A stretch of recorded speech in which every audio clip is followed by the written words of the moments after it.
بسم اللہ الرحمن الرحیم۔ السلام علیکم دوستو، اے آر سٹوری ٹائم پر خوش آمدید۔ معلوماتی واقعات، تربیتی کہانیوں اور سبق آموز سٹوری کے لیے ہمارے YouTube channel A R story time کو سبسکرائب کر لیں۔ نجاشی کی بدولت مسلمان حبشہ میں امن و امان سے زندگی بسر کرنے لگے، لیکن قریش مسلمانوں کے آرام اور راحت کی خبریں سن کر پیچ و تاب کھاتے تھے۔ آخر یہ رائے ٹھہری کہ نجاشی کے پاس سفارت بھیجی جائے تاکہ ہماری مجرموں کو اپنے ملک سے نکال دے۔ اس سفارت کی کامیابی کے لیے زبردست تیاریاں کی گئی۔ نجاشی اور اس کے درباریوں کے لیے بہت قیمتی تحائف مہیا کیے گئے اور پورے سر و سامان سے یہ سفارت حبشہ کو روانہ ہوئی۔ سیرت نگاروں نے بڑی تفصیل سے لکھا ہے کہ مکہ کا سب سے بہترین تحفہ چمڑا تھا، جو نجاشی کو بڑا پسند تھا۔ کفار مکہ نے بڑی مقدار میں چمڑا اکٹھا کیا۔ سفارت کے لیے عرب کے ذہین ترین فرزند عمر بن عاص اور عبداللہ بن ربیعہ رضی اللہ عنہما کو چنا گیا۔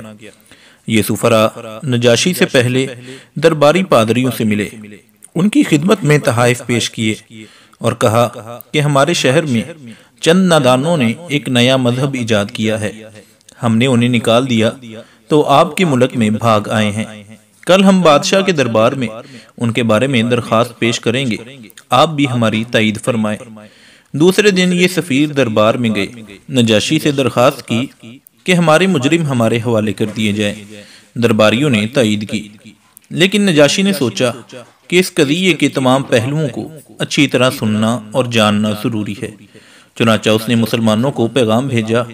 مسلمان یہ تہیہ کر کے اس کے دربار میں آئے کہ ہم سچ ہی بولیں گے، نتیجہ چاہے کچھ بھی نکلے۔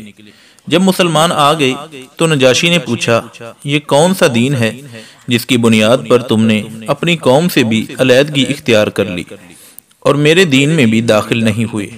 مسلمانوں نے اپنی طرف سے گفتگو کے لیے حضرت جعفر طیار رضی اللہ عنہ، جو حضرت علی رضی اللہ عنہ کے بھائی تھے، ان کو مقرر کیا۔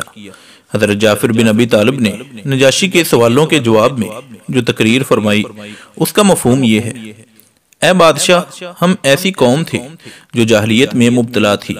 ہم بت پوجتے تھے، مردار کھاتے تھے، بدکاریاں کرتے تھے، قرابت داروں سے تعلق توڑتے تھے، ہمسایوں سے بدسلوکی کرتے تھے۔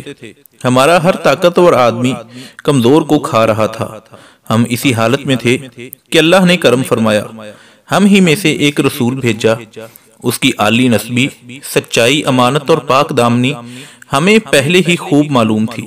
اس نے ہمیں اللہ کی طرف بلایا اور سمجھایا کہ ہم صرف ایک اللہ کو مانیں، اسی کی عبادت کریں، اس کے سوا جن پتھروں اور بتوں کو ہمارے باپ دادا پوجتے آئے ہیں انہیں چھوڑ دیں۔ اس نے ہمیں سچ بولنے، امانت ادا کرنے، قرابت جوڑنے، پڑوسی سے اچھا سلوک کرنے اور حرام خوری اور خون ریزی سے باز رہنے کا حکم دیا ہے۔ فواحش میں ملوث ہونے، جھوٹ بولنے، یتیم کا مال کھانے اور پاک دامن عورت پر جھوٹی تہمت لگانے سے منع کیا ہے۔ اس نے ہمیں یہ بھی حکم دیا کہ ہم صرف اللہ کی عبادت کریں، اس کے ساتھ کسی کو شریک نہ کریں۔ اس نے ہمیں نماز، روزہ اور زکوٰۃ کا حکم دیا۔ حضرت جعفر رضی اللہ عنہ نے اسلام کے مختلف پہلوؤں پر اسی طرح روشنی ڈالتے ہوئے کہا، ہم نے اس پیغمبر کو سچا مانا، اس پر ایمان لائے اور اس کے لائے ہوئے دین کی پیروی کی۔ ہم نے ایک اللہ کی عبادت کی، اس کے ساتھ کسی کو شریک نہیں کیا۔ اس پیغمبر نے جن باتوں کو حرام بتایا انہیں حرام مانا، جن کو حلال بتایا انہیں حلال جانا۔ اس پر ہماری قوم ہم سے بگڑ گئی۔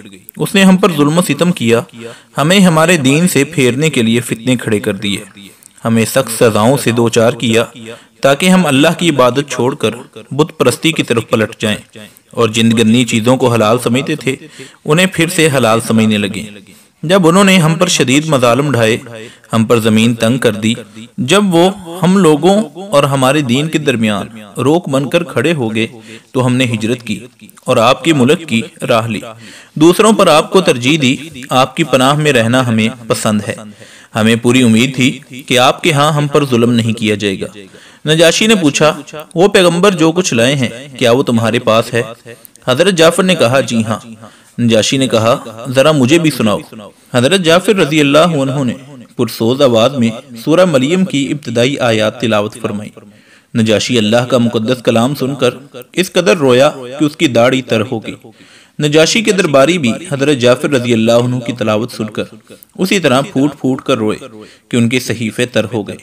نجاشی نے کہا، یہ کلام اور وہ کلام جو عیسیٰ علیہ السلام لے کر آئے تھے دونوں ایک ہی شمعدان کی کرنیں ہیں۔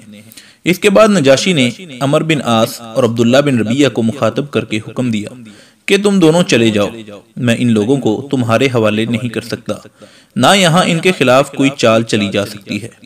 اس کے حکم پر وہ دونوں وہاں سے نکل گئے، لیکن پھر عمر بن عاص نے عبداللہ بن ربیعہ سے کہا، اللہ کی قسم کل ان کے بارے میں ایسی بات لاؤں گا کہ ان کی ہریالی کی جڑ کاٹ کر رکھ دوں گا۔ عبداللہ بن ربیعہ نے کہا، نہیں ایسا نہ کرنا، ان لوگوں نے اگرچہ ہمارے دین سے اختلاف کیا ہے لیکن ہیں تو بہرحال اپنے ہی۔ عمر بن عاص نے اس کی بات ماننے سے انکار کر دیا اور اپنی رائے پر اصرار کیا۔ اگلا دن آیا تو عمر بن عاص نے نجاشی سے کہا، اے بادشاہ، یہ لوگ عیسیٰ بن مریم کے بارے میں ایک بری بات کہتے ہیں۔ اس پر نجاشی نے مسلمانوں کو پھر بلایا۔ وہ پوچھنا چاہتا تھا کہ حضرت عیسیٰ علیہ السلام کے بارے میں مسلمان کیا کہتے ہیں۔ اس دفعہ مسلمانوں کو گھبراہٹ ہوئی، لیکن انہوں نے طے کیا کہ ہم بہرحال سچ ہی بولیں گے۔